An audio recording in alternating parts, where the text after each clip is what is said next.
Our story begins with Xiao walking in, her belly sticking out 3 meters ahead of her, pretending to be pregnant. She threw herself at a poor guy and shouted at him, "How dare you scare me like that and leave me and your son, you coward, you cheater, you liar." Let me explain, this is her job, exposing cheating men so the poor girls who fall in love with them won't be tricked anymore. And honestly, during all her work, she never found an innocent one. They were all real scumbags. But this time, unfortunately, she made a mistake.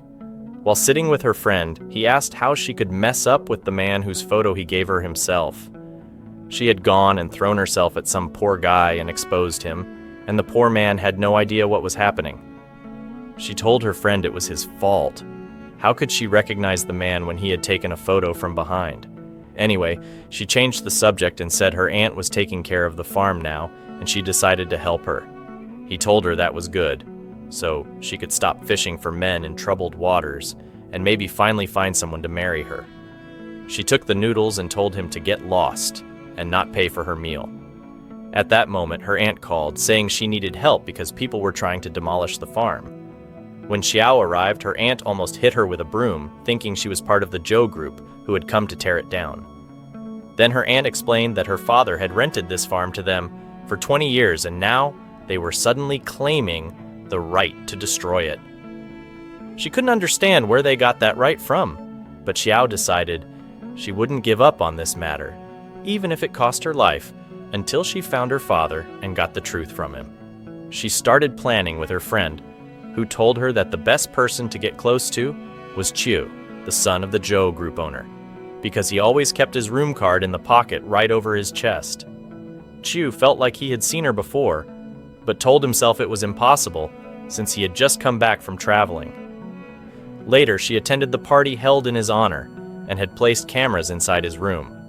She saw a woman waiting for him there and tried every way to get close to him, but he didn't care about her. So she decided to take revenge. She left him standing outside in front of the press while she acted pitiful and raised her voice, saying he had betrayed her. But Xiao showed up and revealed the video of the woman trying to get close to him, and the trick turned against her. The reporters asked Xiao who she was, and she told them she was Chiu's fiancée. Before the poor guy could say a word, she smiled, took his room card from him, and left. Mission accomplished. No one outsmarts her. Anyway, as soon as she left, he called after her and said, "Wait, Miss Sumi." She remembered her friend telling her that he had once been engaged to a girl named Sumi because his family had arranged it, but he had never actually seen her in his life, and the engagement had automatically been broken off. So she decided to pretend to be Sumi since he thought she was her. She went with him into the room, thinking now she would be able to fool him. But then he asked her, "Weren't you the one who went back to China 2 years ago and decided to break up with me?" She realized he was testing her and told him that she had never gone back to China at all, but she broke off the engagement because she hated that kind of arranged marriage. Still, after seeing him in real life now, she admitted he was handsome.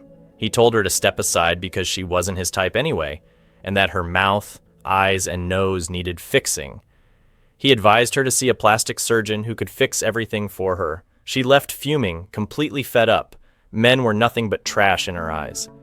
The next day, his assistant rushed in to tell him some urgent news. The video of the pregnant girl had spread everywhere. It turned out our silly girl had messed up and thrown herself at the wrong poor guy. So he told his assistant to find that girl and figure out how she dared to do such a thing. The following day, our girl went into his company. She greeted him cheerfully and told the employees, "I'm his fiancée." But the secretary refused to let her in, because he had specifically ordered that she must not be allowed inside. But our girl wasn't going to give up. Easily, she disguised herself as a trainee and sneaked in pretending to be an employee. She was almost caught, so she rushed to change clothes quickly in order to reach him, who only received people by appointment. But just then, Miss Quinn, his childhood friend, was standing outside after the assistant had refused to let her in. But even our girl wasn't allowed in, so she felt smug about it. Still, our girl said to her, "Come on, I'm one of your biggest fans," then slapped them all and ran inside when Chin fell down. As soon as she entered, he said, "Good heavens, at what time do ghosts usually appear?" She replied, "What's wrong with you, silly? Did you see a ghost or what? Come closer so we can get along better." He sat beside her to see what she wanted, but she went back to her usual tricks and kept clinging to him. He took off his jacket completely so she would be more comfortable, but he sensed she was looking for something. She told him she was searching for his room card so she could visit him at night. Just when he was about to move closer to her, his assistant walked in. She quickly covered it up, rushed toward his desk, and told him to get back to work, saying she would wait for him. But of course, when he left, she followed him, and it was obvious he was in a hurry because his grandfather had suddenly disappeared from the venue. Chu sensed her presence and told her, "You're spying on me." But then he remembered his father's words. If he married Sumi, he would inherit the resort project next to the farm. So he decided to let her stay around him. Later, they entered his grandfather's room and he asked what day of the month it was, only to discover it was his grandmother's birthday. They went to the dance hall where he had once met his grandmother. When they arrived, he was lost in thought, dancing, and when he saw Xiao, he mistook her for his wife and asked her to dance with him. She danced with him, but after they finished, she almost fell, so Chiu caught her. His grandfather then told him to stay away from his wife and scolded him, asking why he was following them. Xiao quickly said, "This is your grandson, don't you remember him?" The grandfather replied, "Then support your grandmother, boy, and show some manners." That night, when they were heading home, Chiu thanked her, but she said in return she wanted to become his secretary. Suddenly they heard a cat's meow from under the car. He took a can of tuna from the car and placed it there so the cat would come out. She told him, "Since you keep cat food in your car, you should just take it home with you." He replied, "Before you leave, don't forget to come early tomorrow since you're an employee now." He ended up taking the cat to a shelter and paid for its care because he didn't have time to raise a pet. The next day, our girl went to the company to work, but in reality, she was there to mess around. She had cooked food for him, saying it was to express her love. He told her, "Stay away from me and your so-called love." But then his father's words echoed in his head again. If he married Sumi, the resort would be his. So, reluctantly, he started eating the food. He even gave her his phone number when she asked for it. After that, she was working until she discovered that he was the same person she had once accused of being the father of her child. As soon as he came closer, she quickly covered his eyes with her hands because he had been wearing glasses back then, and she prayed he wouldn't recognize her. Then she applied lipstick.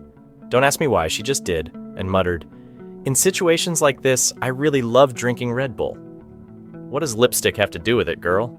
Anyway, he took her with him to have lunch, and as soon as they got in the car, he leaned toward her, intending to wipe off the extra lipstick smudged outside her lips. He was concerned about their public appearance.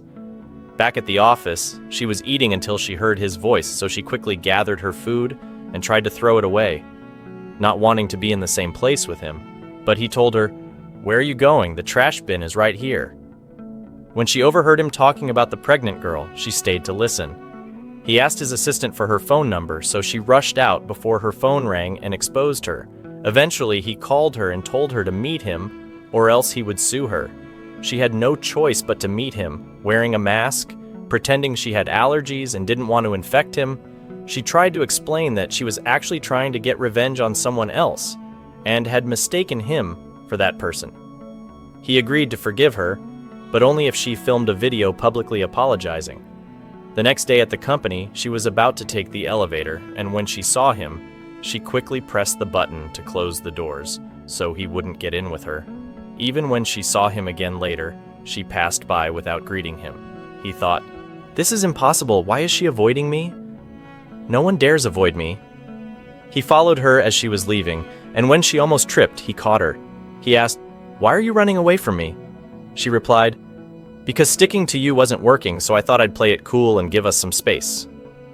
But he thought she was upset about the pregnant girl situation and was going to call her to explain, but she begged him, "For your mother's sake, don't call me," then quickly hung up. One time, she went up to the company rooftop to get some fresh air, and he followed her, saying, "So, young lady, you're skipping work and getting carried away?" He then added, "My death would be sweet if it means no more misunderstandings between us." She was touched because she cared about his feelings. He told her that his father had asked him to bring her along for dinner that evening. But she was afraid he would recognize her, so she tried to step back. Suddenly, a flower pot fell and her clothes got dirty. She said, "Too bad. I can't go with you now, my clothes are ruined," he replied. "From this eye before that eye, we'll just buy you new clothes. You're not escaping." So they went shopping, and he bought her an outfit and even a necklace, which he put around her neck himself. She felt the closeness and her eyes wavered, so she pulled away from him.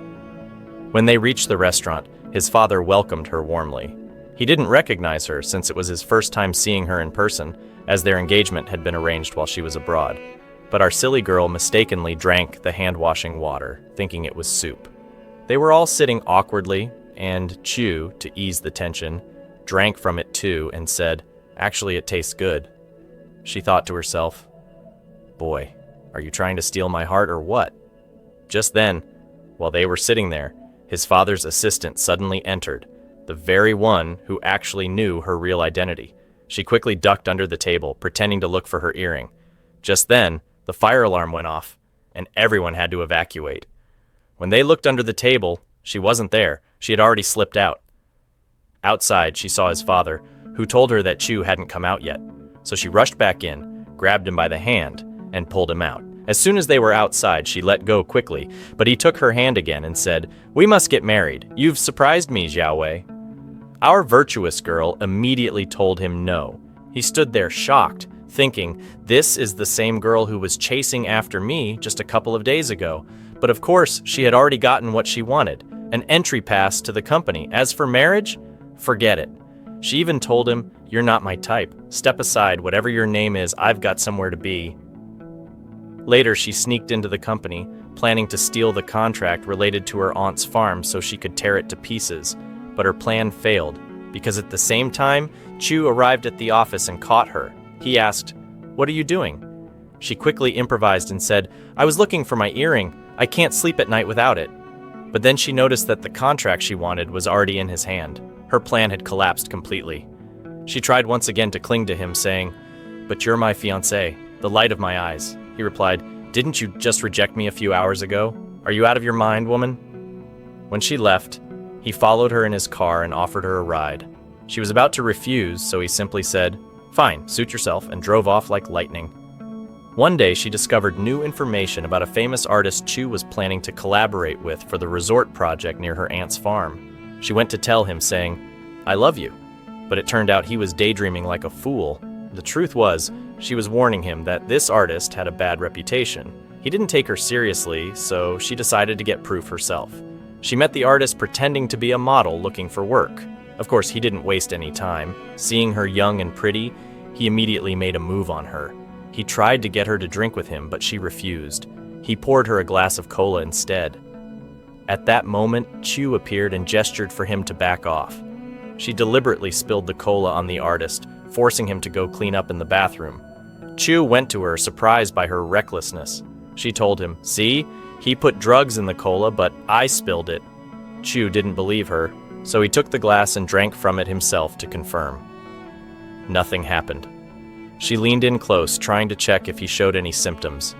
But he pulled her toward him and said, "This isn't the time for games. We're in a critical moment." When the artist returned, he poured her another drink, this time definitely spiking it with drugs.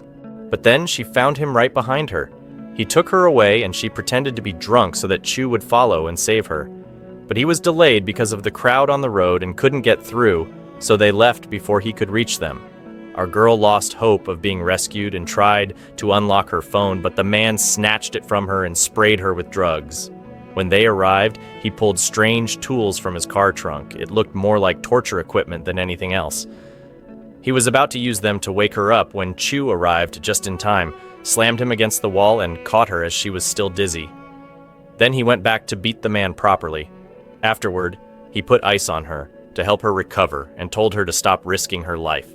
She wasn't something you win inside a bag of chips. The next day, she went to his office with a new plan. She intended to bring in another artist instead of that creep who had kidnapped her. But this new artist had one problem. He needed some inspiration, which meant our boy had to help her, so they decided to act like lovers to spark the artist's creativity. But Chu was embarrassed. He even held her hand without any reaction at all. Then they said they'd ride a bicycle together, but he rode so badly she almost fell, and he had to catch her immediately. The artist, thrilled by the scene, quickly took photos of them. One day she went to his house because he wanted her to write something on a contract file. He showed her the resort contract, and her eyes nearly popped out. She wanted to grab it by any means, but she couldn't. Later, she went into his office and told him she was happy because the activity they had organized was successful, so they should reward the employees with a dinner. He was about to ask his secretary to arrange it, but she quickly said she'd handle it herself. She left, blowing him a kiss in the air, while he sat there smiling like a teenager. At the dinner, they kept drinking heavily. She had planned to get him drunk so she could steal the contract, but in the end, she was the one who got drunk. He took her home while she was staggering around. He tried to get her to calm down, but she fell right on top of him. And, of course, disaster struck. The next morning, she woke up shocked, wondering what she was doing there and where her clothes had gone. Chu was in the shower, looking good as ever, oh my, and when he finished, he walked in as she leaned to the side. She panicked and told him, "Hurry up and cover yourself, damn it." And when she got dressed and came out, she found him putting a medical patch on his chest. When she asked what was wrong, it turned out she was the reason. He began hinting that she had gotten close to him the night before until he showed her a video of himself laying her down on the couch. At that moment, she snapped and said, "I'll tell you a secret. I'm a wandering spirit." He tried to get her to sleep, but she kicked him right in the stomach, relieved at least that nothing had happened between them. Suddenly, there was a knock at the door, and that girl, Chin, popped up out of nowhere like a jack-in-the-box. Our girl quickly hid while Chin tried to linger around, but she didn't miss the chance to come in. She was shocked to see our girl there, having stayed over from the night before. At the company, his father told Chu that someone should accompany Chin to the mall to inspect their business there, so our girl volunteered to go with her. When they arrived, Chin noticed a black spot on her picture and got upset. Our girl stepped in to wipe it, though she didn't see any black spot at all. But Chin insisted it was there and had to be cleaned. So our girl kept wiping left and right until she got annoyed and told her to go clean it herself. After Chin wiped it and calmed down, she asked to take a photo. But then she fell on her hand and sister's. She was thrilled her hand was broken, because now she had the excuse to cling to our boy and ask him to let her stay at his house so he could take care of her. But he didn't pay her any attention. That's when our girl stepped in, saying, "Lost and found. I'll take care of you at his place." That night, they went to the poor guy's house. Don't know if they think it's a shelter or what. Every girl just ends up crashing there. Anyway, our girl cleaned the room for her and told her, "Go on, get out, and find somewhere else to sleep." Chin was about to head for Chio's room, but our girl stopped her. Chin then grabbed her and said, "Where are you going like that?" "I'm just joking, you'll sleep with me. The house is yours first, missy." Barely a moment passed before Chu returned at night to find both of them pulling each other's hair. Our girl left them to it and rushed outside, just as it started raining. She realized Chin had lost the cat, and that's why she held her accountable. Then Chu followed her out with an umbrella.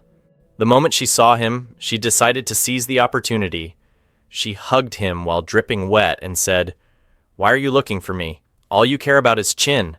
But he told her, "From today on, I won't care about anyone except you." When he brought her inside, they found the cat by the stairs.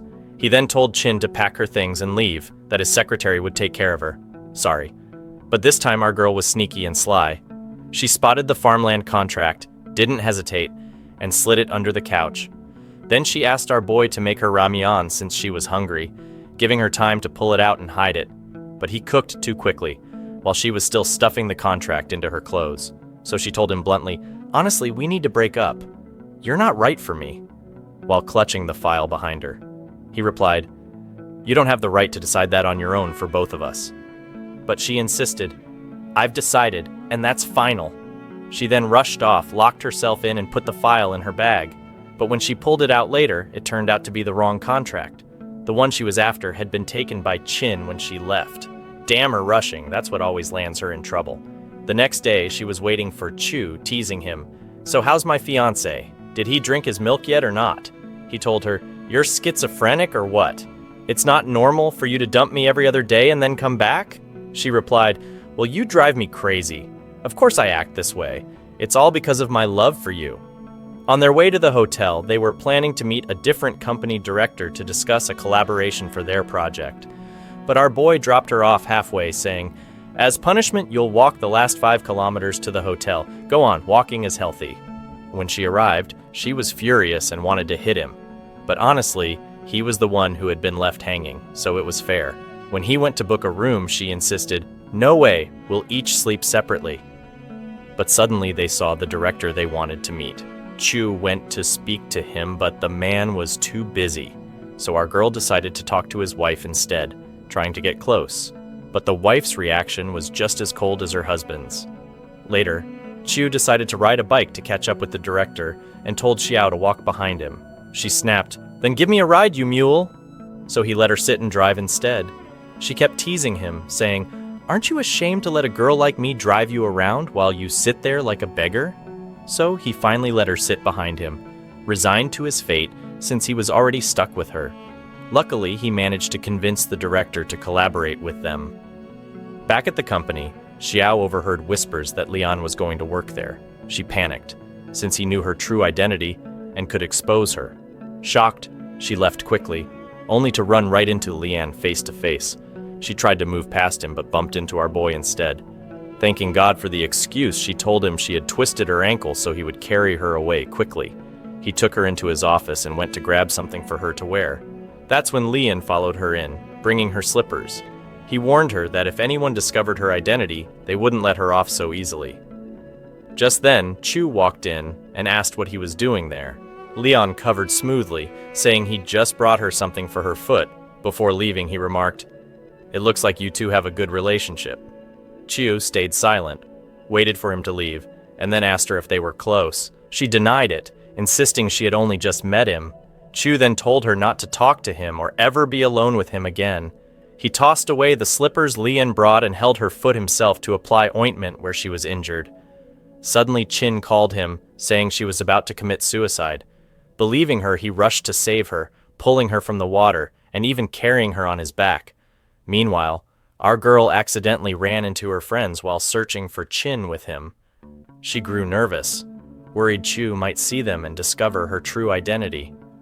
Luckily, Lian appeared and covered for her, pretending to be her boyfriend so they could leave together. That night, she prepared an amazing dinner for Chu, thinking it was his birthday. But he told her it wasn't, trying to annoy her. She snapped, "Fine then, move aside, you're not eating. Even a donkey would have appreciated it." In the end, they each went back to their rooms separately. Later, Chu went to the reception desk and asked the staff to send food to Sumi's room. But the receptionist replied, "We don't have anyone by that name. The young lady who came with you is registered as Xiao, not Sumi." Boom, her secret was slipping. The next day in the car, he was acting strangely, rolling up the window on purpose, turning off her music deliberately. She asked, "Are you jealous or what? I swear there's nothing between me and Lian. I love you." He told her, "You're going to live with me, no objections." Of course, the real reason was so he could keep her under his watch and expose her secrets at his own pace. Buckle up, trouble ahead. As soon as they arrived, she tried to unfasten her seatbelt, but it got stuck. He leaned in close to undo it for her, and she couldn't resist. She kissed him. "Girl, I'm starting to think you really fell for him." She went back home with him, and not only that, he also took her to her aunt's farm afterward, pretending he just wanted her to see it. But really, he was suspicious of her, which is why he brought her there. Naturally, she was terrified someone at the farm might recognize her. She tried to avoid it, saying she couldn't walk, but he got her a wheelchair and told her she had no excuse now. She disguised herself with a scarf and glasses, but one of the workers kept staring at her. He thought she looked familiar. Even the dog wouldn't leave her side, staring at her suspiciously. Panicking, she suddenly jumped up and claimed she felt better, just before he could see the old photos of her hanging on the wall. Thankfully, her friend had scribbled over her face in those pictures, so he didn't recognize her. He was about to enter an important room and she tried to stop him, but he leaned close as if he was about to kiss her, then suddenly flung the door open and went inside, only to be hit by the overwhelming stench of ducks and chickens which made his stomach turn. At that moment, her aunt arrived and thought he was trying to steal eggs from the farm, chasing him around with a peeler. Later, back at the house, he told her to get up and massage his back instead of just sitting there. She tried, but half-heartedly, so he snapped, "Do it properly, you just had dinner." She kept massaging until she got exhausted. When things finally calmed down, she tried to sneak out to snoop around. But when she thought she was caught, she rushed into the bathroom and pretended to be taking a shower. She slipped and fell, calling for help, saying she couldn't get up. He came in, wrapped her in a towel, carried her to the bedroom, and began massaging the area where she fell. Then suddenly, he asked her if she was lying to him, adding that he'd forgive her if she admitted the truth right now. But she held her ground and insisted, "I would never lie to you." So he left the room silently. But the next day she couldn't hold herself back and entered his room, only to find him sitting inside. He stood up, confronted her, and exposed all her lies. He told her it was enough pretending and demanded she admit her crime.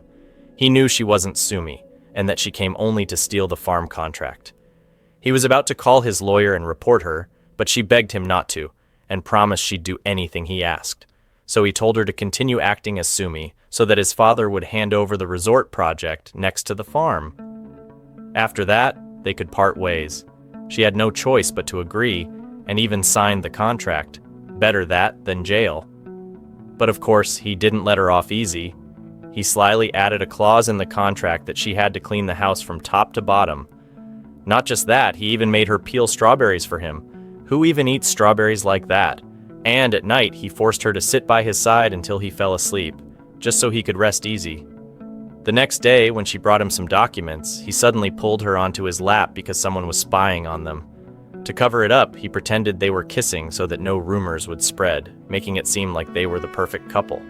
Even later, when they went out with employees, he deliberately acted sweet and caring toward her, so that when word reached his family, they'd believe they were truly in love. On their way back to the car, one of her colleagues was secretly watching them. He pulled her close into the car, but she whispered that the colleague was standing far away and wouldn't notice. Still, he suddenly kissed her quickly just in case, and when they returned home, both of them were awkward and tense, like two kids who'd just been caught doing something wrong. One day, she went to hand him important documents and was about to leave when he asked her to have dinner with him. She refused, saying she already had dinner plans with a friend. Of course, she meant Leon. But she didn't expect to run right into our guy inside the same restaurant. So she quickly covered her eyes, and Leon thought something had gotten into them. He didn't hesitate and leaned in to make a romantic gesture, but she panicked and jumped away, afraid that Chu might see them. At that very moment, Chu had actually been preparing a romantic surprise for her. Oh, how quickly the tables turn. Later at home, he sat waiting for her until she finally came back. He immediately asked what she was doing with Leon. Of course, he was jealous and wanted to know what their relationship really was. She told him bluntly that Leon was just her friend and that she was free to go out with whoever she wanted. Then she announced she was going back to her own house. He got angry, but she shut him down, saying, "You're not even my real fiancé, so why should you care?" Honestly, she wasn't wrong. That night, he kept calling out for her. "Xiao, Xiao, you with the name Xiao," until she finally came to see what disaster awaited her this time. Turns out he just wanted strawberries. He called her Riri and ordered her to peel them and make him juice. She reluctantly did it, served it, and tried to slip away quickly. But the moment he drank it, he spat it all out and yelled at her. She had mixed vinegar, lemon, and oil together into some cursed concoction, just to spite him. The next day, while she was getting dressed, he sat watching her quietly from a distance. Then he told her he had a meeting and wanted her to come with him, but she refused, saying she was going out with Leon. Irritated, he ordered his secretary to get dressed and follow them so they could spy. When he saw the two walking close together and Leon pulling her to the other side of the road away from bikes, his jealousy boiled over. He told the secretary to keep watch and report back, all while he himself kept stalking them from behind. Eventually, she dropped something, and when they both bent down to pick it up, they bumped into each other, sending sparks flying. Chu rushed over angrily, ordering his secretary to shine the spotlight on them quickly. "They're flirting right in front of me." Leon then teased her, saying, "Remember how when you used to study, you'd start stripping even if it was out in the street?" Embarrassed, she covered his mouth to shut him up, but he grabbed her hand and whispered, You're still just as beautiful as you were back in school. She sat there blushing, clearly flustered, because truth be told, she had loved him back then and still held on to a few lingering feelings. But suddenly a group of boys came and splashed water on him. He rushed to the bathroom, and it turned out Xiao was the one who had told those kids to do it. While she was sitting there, Leon's phone kept ringing non-stop, so she finally answered it. A woman's voice said, "I miss you." Shocked, she hung up right away. When Leon returned, she told him he had a call, but he brushed it off, saying it wasn't important. Still, the phone kept ringing again and again, until finally he answered, saying, "I'm coming." He had to leave, of course. That's when it hit her. He had a girlfriend. So what about all the feelings she'd experienced with him that day? They suddenly felt meaningless. Chu came and sat with her, staying by her side until she fell asleep. When he tried to lift her up, she mumbled that Leon already had someone he loved. He carried her to the car and buckled her in, but she started pulling off her clothes. He quickly covered her with his jacket, but she threw it out the window. A man walking by almost saw her, so Chu pulled her close to shield her body, then rushed to pick up the jacket and left. Meanwhile, it was revealed that Leon was actually involved with Chu's stepmother. He had been feeding her inside information to sabotage Chu at work. Leon told her that the project funds would soon be gathered, and he was planning something big. The next day, Chu decided to sneak into his father's partner company at night to find evidence. Jiao insisted on going with him. Of course, security spotted them and reported it. They managed to slip away and hide in a room, but once things calmed down and they stepped out, they were seen again. They ran toward the garage, trying to escape. Chu grew worried they'd catch her, so he stepped out to confront the men alone, telling her to stay back. They started beating him up, but Xiao ran to defend him, taking off her shoe and hitting them with it. Chu, wanting to protect her from getting hurt, pulled her into his arms, taking the blows himself. Just in time, his secretary arrived with their bodyguards and saved them. When Chu saw her injured leg, he carried her home and treated her wound. But she also noticed his injuries and tried to take off his clothes to tend to them. Embarrassed, he told her to leave it, that he could manage on his own. Still, she insisted and applied medicine to his cuts. When she finished, he leaned in closer to her, about to bridge the gap between them, when suddenly there was a knock at the door. She quickly pulled away to answer it. It was Leon, coming to check on her. But Chu stopped him cold, saying, "She's fine. Back off," then slammed the door in his face. He turned to Xiao and asked, "Do you think I care about you?" She fired back, "Why should you? You're not really my fiancé. We just have a contract, nothing more." Later, she kept clinging to him, trying to persuade him to take pictures with Chen because it would help with the farm project. At first, he refused, but after her constant nagging, he finally gave in and told her to arrange it. During the shoot, Chen started acting spoiled, asking him to wipe her mouth. Xiao quickly pretended to dirty her lips too, forcing him to wipe hers as well. He did it reluctantly, but then walked away, clearly irritated. She followed after him to see what was wrong, but he pushed her away, saying, "Do you really want me to get that close to her?" She replied, "This is my job. Back off." Still, she teased him, saying he looked like someone who had never been in love before. So she would teach him how, so he'd know how to pose romantically with Chen the next day. They went skating, but he didn't even know how to tie his shoes properly, so she tied them for him. While skating, she almost fell, and he caught her. The next day, they were filming at the same spot with Chen. Xiao decided to create a romantic vibe by releasing balloons around them, but suddenly her friend bumped into her, sending her toward Chu. He caught her in his arms and told her, "I love you." Chen tried to interfere, but he held Xiao closer and repeated, "I love you," even leaning in as if to kiss her. But Xiao quickly covered his mouth with her hand and said, "I love someone else." Oh, that stung. Later, when they were going on a trip with the employees, she saw that Leon was also coming along. Chu, of course, tried to keep him away from her. On the bus, Leon wanted to sit next to them, but Chu stopped him, telling him to stay in his seat. Leon offered her water and medicine, but Chu cut him off, saying, "Keep it. I know how to take care of my fiancé." When they got off the bus, Chu placed his jacket around her shoulders to keep her warm, clearly doing it on purpose to irritate Lion. Even while fishing, Chu was determined to catch more than Leon, and he did. Leon, refusing to be outdone, pushed himself harder. But during the fishing, someone ended up knocking Chu into the water. He stubbornly refused help from anyone except Xiao, and when she pulled him out, he deliberately hugged her, right in front of Leon. Later, Xiao was carrying a heavy box, and Leon went to help her, but Chu snatched it away from him. Frustrated, Leon told her he wanted to meet that night because he had something important to tell her. Chu tried to stop him, asking what he wanted from her, but Xiao agreed anyway since she didn't want to keep avoiding him forever. That night, as she was on her way to meet Leon, she saw him kissing a woman who turned out to be none other than Chu's stepmother. Heartbroken, she waited for him anyway, with so many things she wanted to say. When he finally came, he tried to confess his feelings, telling her he regretted letting her go back in school. But he came back now, saying he wanted to be with her, and asked if she wouldn't be moved by his words. Leon told her, "I know you two aren't really engaged," but Xiao stood up and said it was wrong to be with one girl while chasing another, that he should respect the woman by his side. He tried to explain that he didn't love that other woman, that he just needed time, and hoped Xiao could dream with him again. But Xiao refused to be a third party. She wasn't like other girls who would fall for sweet words. Later, she sat alone in the garden, upset. Chu tried everything to cheer her up, but she stayed quiet, her eyes brimming with tears, so he simply sat down next to her without saying a word. The next day, she didn't go to the company, and instead hung out with her friend at a cyber cafe playing games. When she came back home, Chu was waiting for her. He asked where she had been all day, and she snapped back, "What's it to you? Are you going to control me now?" But he grabbed her hand and said, "You don't understand how worried I was about you."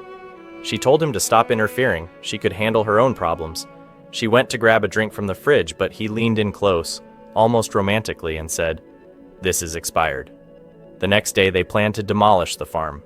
Xiao rushed there to stop them, standing in front of the bulldozer, even risking getting run over. But at the last moment, the workers stopped, saying the boss had ordered it. That's when Chu's secretary called her, saying that Chu had resigned over the farm issue and no one knew where he was. She rushed to the company and found him sitting alone on the stairs. She ran to him and hugged him. He leaned closer, about to kiss her, but the secretary barged in and opened the door, again at the worst timing. After that, Chu sank into depression. He stopped going out and had no motivation to do anything.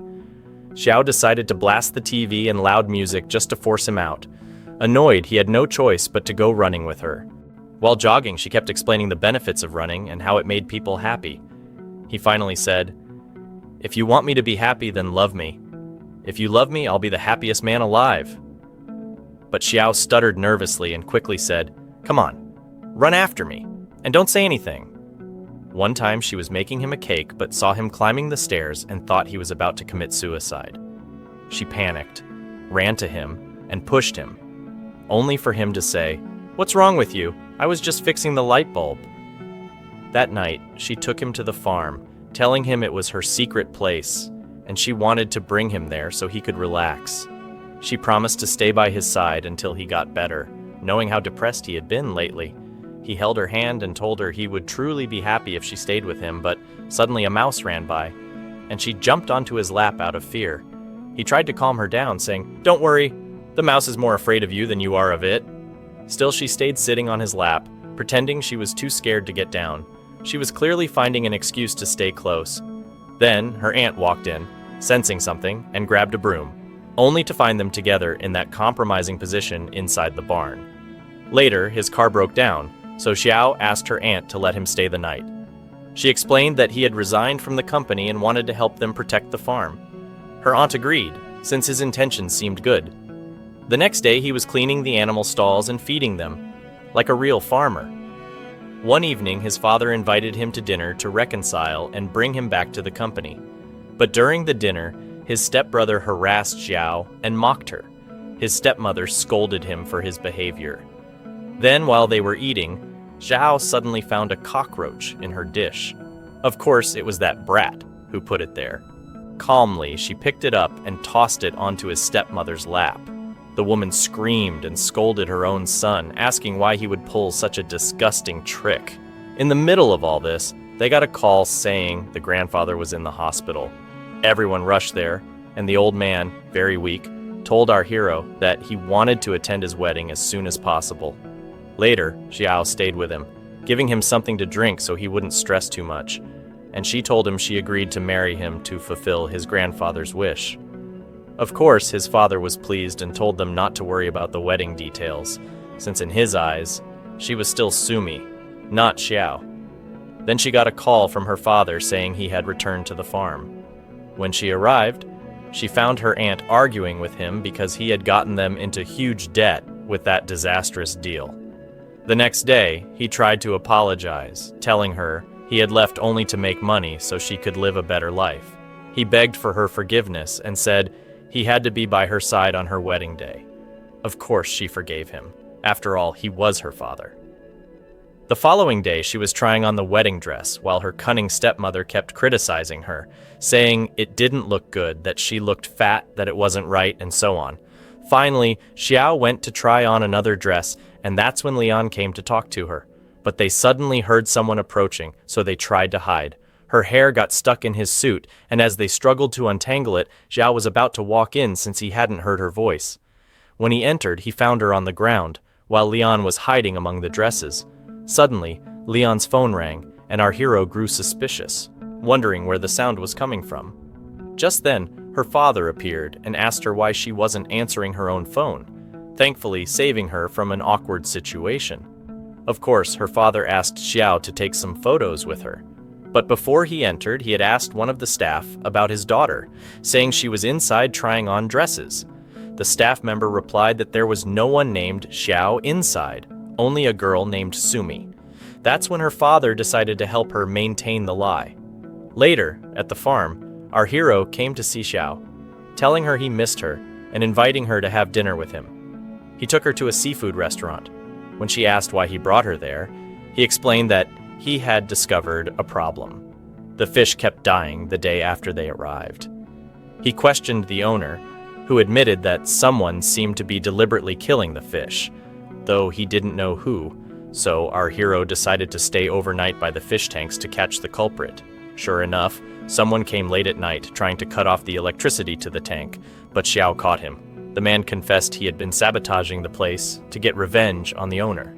One day he went to meet with the manager of a fashion company to renew a contract, but she turned out to be a sly woman, making him sit close to her and drink, even bringing in several girls to serve him, when suddenly, our girl barged right into the middle of them. He told her, "I want to sit next to this beauty." And of course, he sat down beside our girl, eating with her. But in the end, he announced that she was his fiancée and that she had come with him. He asked the manager to speak seriously with her about renewing the contract. The woman stopped her silly flirting and shifted into business mode. They talked about work until she finally agreed to renew the contract. That meant he was back in the company the very next day, and the employees welcomed him warmly. Just like that, he was reinstated as vice president. Later, at the cafe, he was sitting with Xiao's father, discussing his debts. Of course, he pretended not to want to burden him or let him pay off his debts. But our girl suddenly showed up and asked what he was hiding from her. To cover up, Xiao said, "I want to marry Xiao as soon as possible." Her father told them, "You're young. Do as you like. I'll go to the restroom." Xiao reassured her, saying, "Don't worry, we'll get married soon and I'll reveal Sumi's true identity." Just as her father left, Xiao's stepmother appeared. Our hero quickly went toward the restroom so her father wouldn't come out and discover his daughter's secret identity. But he overheard him on the phone, saying he would hand over the farm as a last resort if he couldn't repay his debts. Meanwhile, our girl took the stepmother away with her, and Xiao went out to wait for her father. He told him he would pay off his debt on the condition that he transferred the farm to Xiao. But the greedy man hesitated, unwilling to give the farm to his own daughter. After that, Xiao decided to take her out to try something new together, since honestly they were getting tired of running after villains throughout the series. At the company, she was lost in thought and accidentally spilled her drink. Leon saw her and tried to help. Then he pulled her aside and said he knew she was short on money, asking her to tell him how much she needed, promising to give it to her. But she refused, despite all his attempts and pressure. When she returned to the farm, her friend told her not to borrow from Xiao. Still, she refused, too embarrassed to ask him for help. So she decided to go back to her old job, catching cheating men. Of course, she began her plan by approaching her new client's boyfriend, but he was very cold and ignored her completely, so she ended up throwing water on him just to get him to talk. But still, he didn't care, so she decided to approach him through animals. She brought Xiao's cat and sat in the garden playing with it. It was like magic. The moment he saw her, he came closer, wanting to get to know her. So our girl began spending her days with Xiao, but as soon as the clock struck a certain time, she would rush out quickly to meet that guy. Xiao started sensing that she was hiding something from him. After all, it wasn't normal for her to leave at the same exact time every day. He decided to wait for her by the elevator. Just as she was about to leave with the cat, he stood there like a moral police officer. But she outsmarted him by taking another elevator. Still, he managed to find out where she had gone and showed up there unexpectedly. She explained that the man she was with was a vet who was treating her cat. But of course, she panicked and let go of the dog's leash so it would run toward him and distract him. He confronted her, saying, "So this is what you've been doing behind my back? I know you went back to your old job because of your father's debts." Unable to handle it, she walked away, but he followed, trying to make her stop. When they reached home, he told her, "Your father is exploiting you." But she snapped back, "And aren't you exploiting me too with that contract we signed? At least he's my father, but who are you to me?" He went silent, upset, and kept thinking about her words all night long. And even the next day, she treated him coldly, said goodbye without any warmth, and left to meet Lian. Of course, Lian brought her proof that her father had invested his money somewhere and mortgaged the farm against it.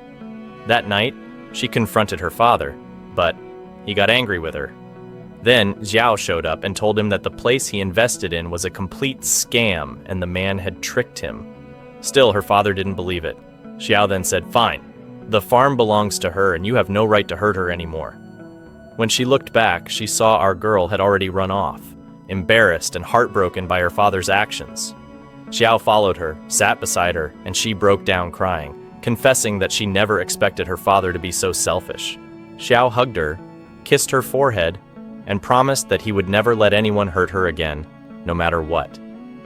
At that moment, Lian was standing nearby, upset at seeing them together. Later at home, they made cakes in different shapes together.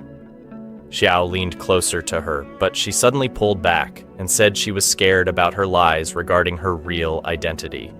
Xiao reassured her again, telling her not to worry and that he would handle it in his own way.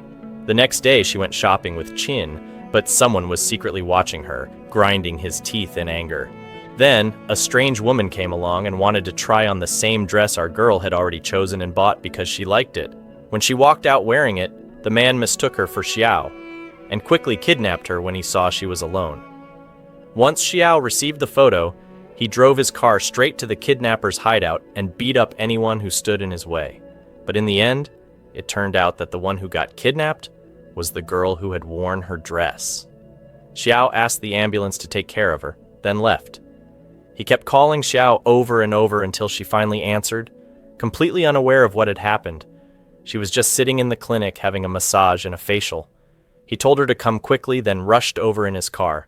As soon as he saw her, he hugged her tightly and told her exactly what had happened. She reassured him, saying it was fine and that the girl was safe.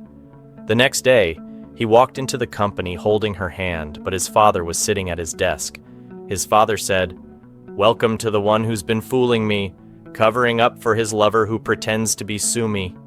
She tried to speak up and tell him it was none of his business, but he told her to stay silent. He was about to strip Xiao of the farm project, but Xiao said, "It's not up to you. I've already made a deal with the investor and he'd never agree to work with anyone but me." Then he added that he loved Xiao and was going to marry her. As soon as they left, they ran into the girl Xiao had saved yesterday, who turned out to be the real Sumi, the one our girl had been impersonating. Of course, she had come to thank Xiao for saving her. After that, Xiao took our girl for a walk. She was very anxious and told him that everything felt too hard for her now, but he comforted her, telling her not to worry because he knew exactly what she was thinking, and that her lie didn't matter to him, since it was because of that lie that he got the chance to be close to her and truly know her. And in truth, what she did was natural. She was only trying to get her farm back, even if her way of doing it was wrong. Then he told her, Miss, you've driven men crazy. You were practically a device invented for lying itself, so why are you upset about your own lie? She told him she started that job because her friend's boyfriend was cheating on her, so they decided to investigate and expose him. Since then, she had been doing that job because she hated betrayal and lies, but she never expected that over time she herself would become such a liar. He comforted her again, saying, "If my father kicks me out of the company, I'll come work with you and help my wife." She said, "Wife? Who are you calling wife? I'm still just Hannes." He leaned closer and kissed her. At the company, the real Sumi decided to work with them, and of course our guy agreed. He introduced her to Xiao and said, "This is my fiancé and my love."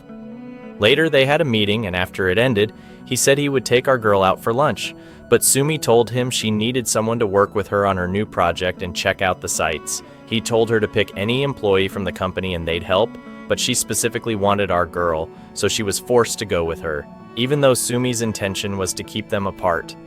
She still knew our girl was talented at her job and would actually be of help. They ended up spending good time together, getting to know each other better. Eventually, Sumi decided they should climb the mountain, but Xiao began to get exhausted going up. And even while coming down at night, she started to feel dizzy and was about to fall. But Sumi caught her and fell in her place. That was when Xiao arrived. Since she had been late for too long, he kept searching for them, while Xiao ran to charge her phone and call for rescue. Meanwhile, our guy had found Sumi, carried her on his back, and when they reached the car, Xiao panicked at her and said, "How could she climb the mountain like that and stay there until night? Didn't she know it was dangerous?" She stayed quiet. Then he asked if she herself was okay and nothing happened to her. She told him she was fine. The next day at the company, Leon came in and said he would be working there temporarily because the director asked him to. Meanwhile, our girl kept noticing how close Sumi was to Chu all the time. They were always standing together, laughing and working side by side. One time, she was lying down and he called her to say she shouldn't wait for dinner, but she heard Sumi's voice next to him telling him, "Let's go." She understood that they were going out together, but of course he was at a family dinner with his father and her father present. Later, his father's secretary called our girl and told her the director needed the resort design plan. So she went to the company to get it. When she went to the restaurant, she saw them together. Leon went out to take the file from her and asked why she brought it herself. She asked him not to tell Cho she had come and left immediately. Instead, she went to meet her friend and didn't go home. Meanwhile, Sumi took Chu to his house after he got drunk and slept, then suddenly tried to get close to him while he was asleep. As for our girl, she was also drunk, so her friend took her back to the farm. The next morning, she went to his house but saw Sumi leaving. Sumi told her, "Don't worry, he was just drunk and I brought him home." But when she went inside, she saw that Sumi had prepared breakfast for him. At that moment, he woke up and hugged her the second he saw her, saying he didn't remember what happened last night because he had fallen asleep. He even thought she was the one who made him breakfast. At the company, Leon came bringing coffee for everyone, but gave juice to our girl because she was sneezing. That annoyed Chu, who called out to her. One day, while she was at home, Leon came to talk to her about something important. She told him, "Let's talk at the company, I'm not free right now." But he said, "Wait, you need to be careful of Chu. He came back to China to take revenge on his cousin. He didn't return without a reason."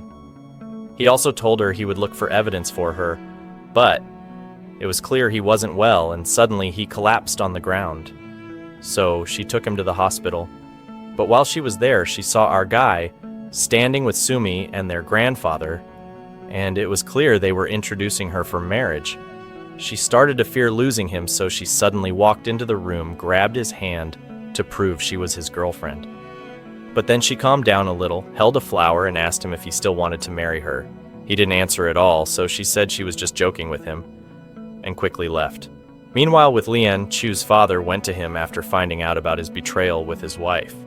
He pressed on his wound until it bled and kept threatening him. But Leon told him that the person who kidnapped Sumi had revealed many things about him, like what secrets he was hiding and what would be exposed later. The next day at the company, our girl got into the elevator and Chu was there. He heard her stomach growling and told his assistant, "Looks like someone didn't eat well. She should have breakfast." Of course, he was indirectly referring to her. When she got to her office, she found a lot of food prepared for her. She told the employees that the director was treating them to breakfast, so they came and took all the food. Even his secretary took some and was eating it. So, Chu asked him why he was eating that food. He answered that she had shared it with everyone. Later, he went out to lunch with Sumi, bringing along his secretary Muharrem. But our girl happened to come to the same restaurant. He quickly pulled her outside before she could misunderstand again, and told her that he hadn't agreed to marry Sumi because he was planning something and didn't want to drag her into it. She told him he was right, that they needed to think more about their relationship since they weren't suitable for each other. He tried to stop her again, but she left, and from then on she kept avoiding him whenever she saw him, no matter how much he tried to talk to her. At the farm, Lian came to thank her for taking him to the hospital. She told him if he wanted to thank her, there was a box of goods outside. He could go unload it and help her. At that moment, she went to take care of Chu's younger brother, who had suddenly come to the farm with a fever. Then she went outside because she heard a sound and found a little puppy. When she tried to catch it, it ran toward Chu and his secretary, who had come to the farm with Chin. But the puppy jumped straight into Chin's arms. Our girl was surprised and asked what brought them there, and Chin said she came to spend time with her.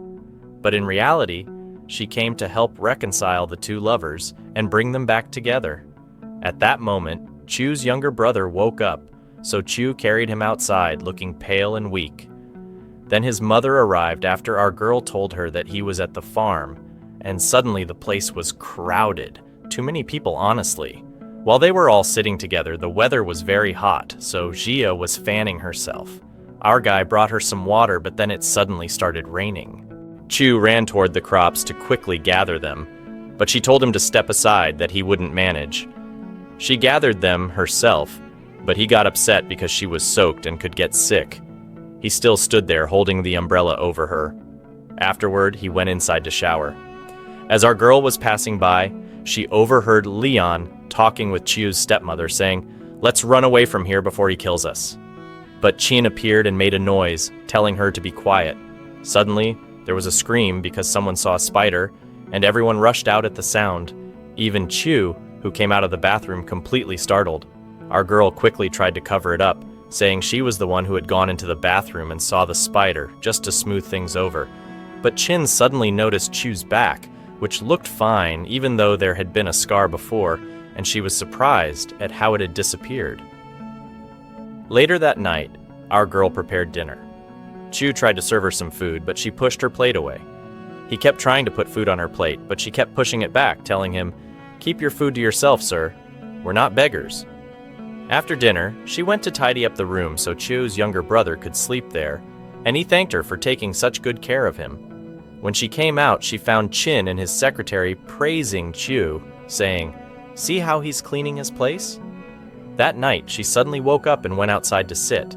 He also came out to sit with her, trying again to talk and explain himself, but she told him, "I want a clear answer, not excuses," and asked him if he had distanced himself because of the scar on his body. He told her it was something personal for him, but he didn't want her getting involved in his troubles. She snapped back, "And what's it to you? I want to be involved!" But he insisted that he had to solve his problems first before thinking of being with her. One day, his father received a call that they had found the person who knew all his dark secrets. When he went, he found his son there as well. He told him that the man who would confess his crime was right there, then reminded him about the strange accident of his cousin Chang, who had traveled with him when they were young but died mysteriously. He asked him who had killed him because he suspected his father, and of course, the man sitting there knew the answer, but when asked to confess, he lied and said that his wife had forced him to do it. Suddenly news came that his stepmother had died in a strange accident. Whether it was really an accident or a planned murder was unclear. Meanwhile, Leon was happy when he heard about her death, but then he received a message from someone saying that the real Chu was dead, and that the one here was someone else. So in the middle of the night, he went to Xiao's farm and begged her to run away with him abroad and start a new life. But she refused. He told her, "You don't even know who Chu really is. What if he isn't Chu at all and has been lying to you?" But she answered firmly, "Even if I break up with him, I would never choose you, because I love Chu, not you." Still, Leon's words about Chu began to unsettle her, so she went to the company to search through the documents, hoping to find any clue, until she found a discarded paper that said Chang had an allergy. She remembered how he used to remove the almonds and pistachios from his own plate and put them into his secretary's plate. At that moment, she was sure he wasn't Chu, but Chang, Chu's cousin. She decided to confront him with the truth, telling him that she knew everything and that he didn't need to hide it from her anymore. But then they received news of his grandfather's death. He rushed to the hospital, unable to believe that the only person who shared a true bond with him had suddenly passed away. He walked out into the rain, numb, but she followed him. He told her that his grandfather had died without ever knowing his true identity, but she reassured him that he did know. He had carved their real names on the cube. She hugged him tightly to comfort him. One day, while he was sleeping, she was preparing food. When she called him and he didn't respond, she went to sit beside him and fell asleep on his shoulder. When he woke up, he said he was hungry. While they ate, there were, of course, little moments of teasing and affection, like him wiping her mouth or kissing her unexpectedly. Then he hugged her and told her never to leave him, because with her he felt safe. Suddenly, he received a call. It was Leon, holding the DNA test results, planning to expose him to his father. But when they got to the company, they saw Leon coming out furious, because the results still showed him as Chu. He had anticipated this and made sure of it. Still, Leon became even more determined to destroy him. After that, she went to meet her friend, who told her that they had to work with an important client. Unfortunately, he had already taken an advance payment from her and spent it. Worse, the client was already on her way. She scolded him, saying he was dragging her into trouble and running away. When the woman arrived, she tried to tell her that she couldn't take the job anymore, until she saw our boy arriving and he told her, "This is Aunt Ming, the real mother of the true Chu." So she said, "Well then, since that's the case, we can't refuse such an important client. Let's sit down and see what she wants." Of course, they began plotting to trap Chu's father and make him confess to his crime. Aunt Ming started provoking him, suddenly showing up and demanding to take back the group and the house, since they rightfully belonged to her in the end. She reminded him that her husband had been just a poor man, and only after marrying her did he work in the company and become the director. He couldn't bear her taunts, especially when she hinted that he was the one who killed Chang, Chu's cousin. Furious, he stormed into the company looking for her, and by then our girl had already prepared a trap, with Chin streaming live. The moment he walked in, he dragged her outside and yelled at her. But since people were filming, he pulled her into the room where the live stream was still running, slapped her, and told her that the company was his, and that he was the one who had brought her to this stage. Then his assistant warned him that the live stream was on, so he rushed out immediately.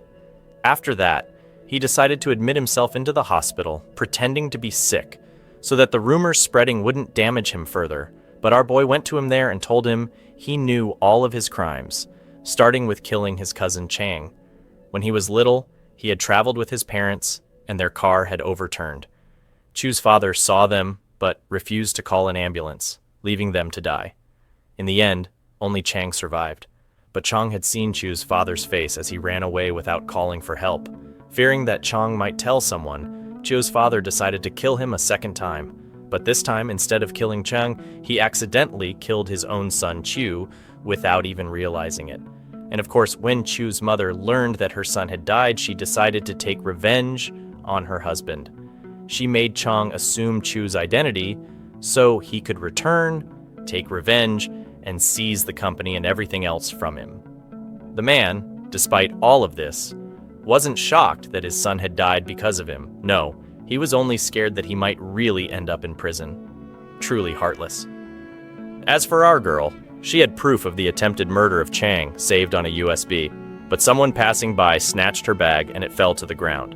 At that moment, our boy rushed to her and said, "The USB isn't important right now," then took her home to treat her wound. She was worried because the evidence was stolen, but he reassured her, saying it didn't matter because in the end he was the real Chang, and he could reveal his identity and testify against Chu's father to put him in jail without needing any evidence. The next day at the company, Lian was about to take half of Chu's father's shares after threatening to expose him. Chu's father agreed not to speak in exchange for giving him half the shares. But our boy arrived with Chu's mother to put an end to this farce and expose their crimes publicly. Meanwhile, our girl told Lian that she had proof of his embezzlement from the company, so soon he would be busy serving time in prison. Then they entered the company together happy, as the employees clapped for them after everything they had gone through. Suddenly, our boy dropped to his knee, confessed his love to Chu, and proposed to her. But of course she wanted to get back at him for rejecting her before, so she said she would refuse him just like he had refused her. But our boy, with a heart that could melt anyone, told her he would keep proposing until she said yes.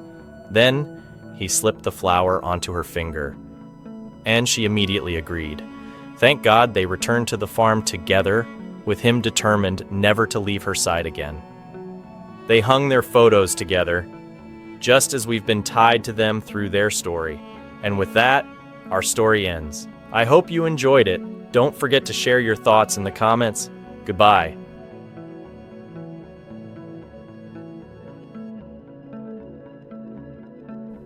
Don't forget to subscribe for more. Check out more recaps you'll absolutely love right here.